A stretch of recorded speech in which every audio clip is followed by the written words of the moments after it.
Hey guys, this KD here और आप देख रहे हैं केडी स्टडी पॉइंट। साथियों, आज हम यूटेट 2026 के बारे में चर्चा करेंगे। हालांकि डिटेल से कि किस तरीके से आप 90 प्लस अंक अर्जित कर सकते हो, इस पर मैंने 14-15 मिनट की एक वीडियो पिछले महीने अपलोड करी थी।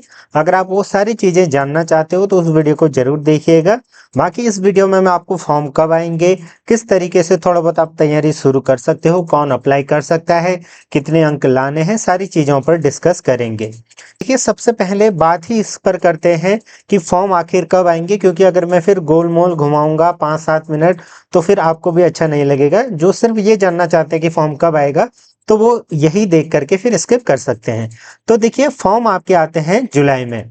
ठीक है, जुलाई में आपके फॉर्म आएंगे और फिर आवेदन होंगे। लगभग 1.5 महीने आपके आवेदन चलेंगे, आवेदन प्रक्रिया। और आपका जो एग्जाम होता है वो सितंबर में होता है। जनरली आपका लास्ट वीक ऑफ सितंबर में होते हैं। तो ये आप डेट मान के चलो, साल में एक बार ये परीक्षा होती है। ठीक है, अब आपको ये पता लग गया। अब देखिए, कुछ इंपॉर्टेंट चीजें जिस पर हम डिस्कस करेंगे। सबसे पहला एक और डाउट रहता है, अगर आपने सीटेट परीक्षा उत्तीर्ण करी है तो आपको यूटेट परीक्षा में बैठने की जरूरत नहीं है। मतलब अगर आपकी इच्छा है तो बैठ सकते हो, अदरवाइज, क्योंकि जो सीटेट है, सेंट्रल टीचर एलिजिबिलिटी टेस्ट, वो उत्तराखंड में भी लागू है पूर्णतः। ठीक है, जिस तरीके से यूटेट है उतना ही मान्य है। तो कई लोगों के मन में ये डाउट रहता है, इसको मैं क्लेरिफाई कर देता हूं।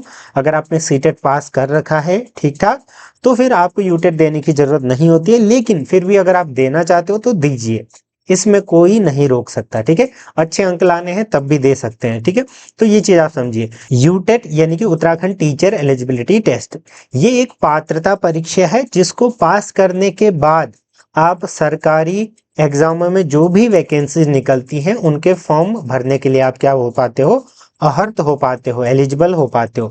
बस ये एक स्टेप है टीचिंग फील्ड में, आप समझ सकते हो। तो ये आपको पता होना चाहिए। अब चलिए शुरू करते हैं। देखिए, जो ये यूटेट एग्जाम है ये दो होते हैं, यानी कि यूटेट 1 और यूटेट 2। कई बार आप इसको ऐसे समझो, पेपर 1 और पेपर 2। तो यूटेट 1 जो है वो आपका 1 से लेकर के 5 तक के शिक्षकों के लिए है। यानी कि 1 से लेकर 5 तक के शिक्षक कौन से होते हैं? प्राइमरी लेवल के शिक्षक। प्राइमरी लेवल के शिक्षक कब बनते हैं? जब आप डीएलएड करते हो या बीएलएड का कोर्स करते हो। अलग अलग राज्यों में अलग अलग नाम है। तो ये मान करके चलो कि जिसने डीएलएड कर रखा है उत्तराखंड के संबंध में, वो यूटेट 1 भरेगा, और जिसने बीएड कर रखा है वो यूटेट 2 भरेगा। ठीक है, ये 1 से 5 तक के लिए होगा। यूटेट सेकेंड आपका 6 से लेकर के 8 तक के लिए होगा। ठीक, तो ये आपको पता लग गया। अब आप बोलोगे कि कौन एलिजिबल है या कौन अप्लाई कर सकता है। तो सबसे पहली बात, पहले क्या होता था कि लास्ट ईयर में आप अप्लाई कर पाते थे, लेकिन पिछले कुछ सालों से आपने देखा होगा कि अब वो लोग भी अप्लाई कर सकते हैं जिन्होंने नया ही फ्रेश एडमिशन ले रखा है।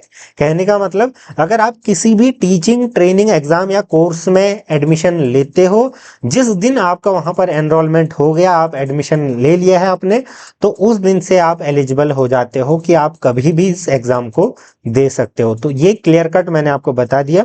बाकी डिटेल में यहाँ पर अलग अलग हैं। देखिए, यूटेट 1 के लिए अलग अलग हैं। अब जिनके पास अलग अलग अर्हताएं हैं तो चेक कर लो अपना। ठीक है, इनमें से एक चेक कर लेना, लेकिन मोटा मोटा मैंने आपको बता दिया। ठीक है, ऐसे ही यूटेट सेकेंड वाले भी यहाँ से चेक कर लो।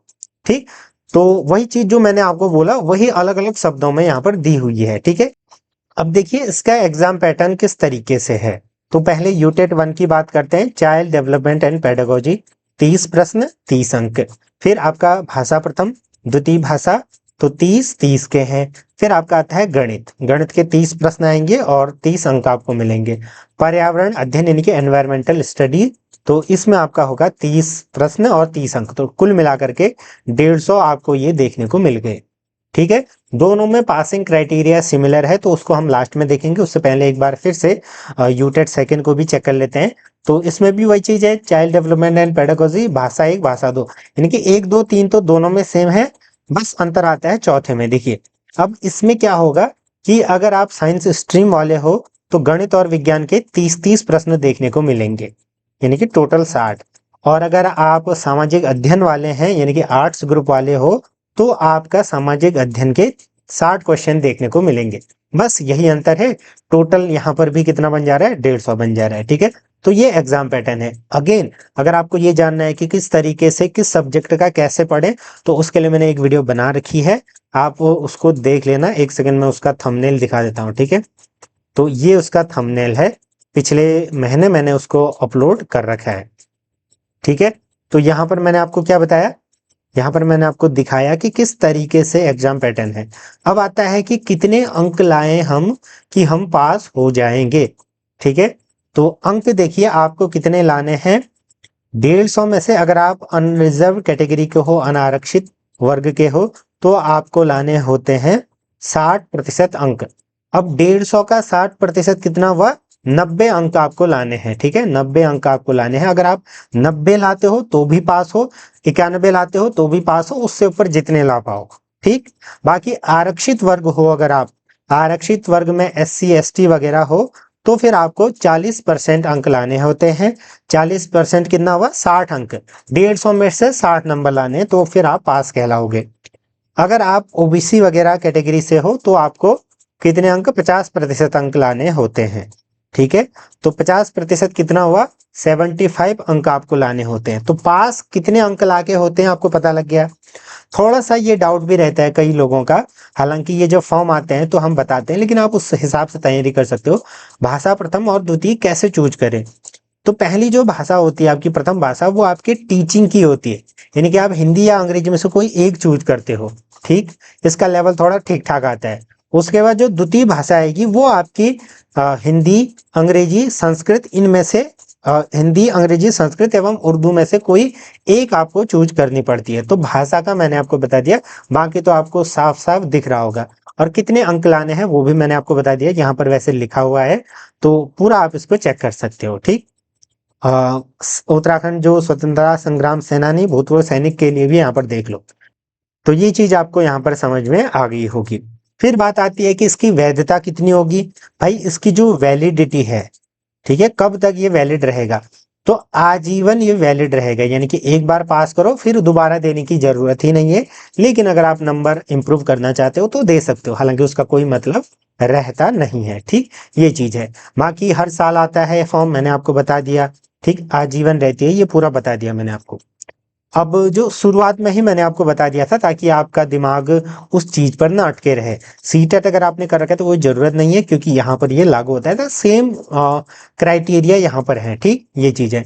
बाकी आप अगर यूटेट पास करते हो तो उत्तराखंड भर में ये पूरा मान्य होता है। अगर आपने अन्य राज्यों की, उत्तराखंड को छोड़ करके कहीं और की टेट परीक्षा पास करी है, तो वो उत्तराखंड में मान्य नहीं होती है, एक्सेप्ट सी टेट। ठीक है, क्योंकि सी टेट तो सेंट्रल लेवल का है। तो ये चीज आपको यहाँ पर समझ में आ गई होगी। टोटल चीजें मैंने आपको यहाँ पर बता दी कि किस तरीके से क्या क्या चीजें आपको यहाँ पर देखने को मिलेंगी। अन्य चीजें भी आप जान सकते हो, ये टेलीग्राम ग्रुप पर आपको देखने को मिल जाएंगी। ठीक है, पूरा मैंने लगभग लगभग आपको बता दिया है। बाकी इसके PYQs वगैरह देखने के लिए आप प्लेलिस्ट को जरूर चेक करें, एक सेपरेट प्लेलिस्ट मैंने बना रखी है। कोई अन्य क्वेरी है तो आप यहाँ पर बता सकते हो। ठीक है, तो फॉर्म के बारे में मैंने शुरुआत में ही बता दिया था। हाँ, तो इस तरीके से आप तैयारी करते रहो। देखिए तैयारी करो, हर बार आप 1000-2000 रुपए खर्च नहीं करोगे, 600 रुपए जितनी भी फीस है, तो उससे अच्छा है कि आप एक ही बार तैयारी करके इसको पास कर लो। उसके बाद सिर्फ और सिर्फ एक ही गोल रहेगा, क्या, आपके एग्जाम के लिए। तो ये चीजें हैं, बाकी चैनल से जुड़े रहें। धन्यवाद।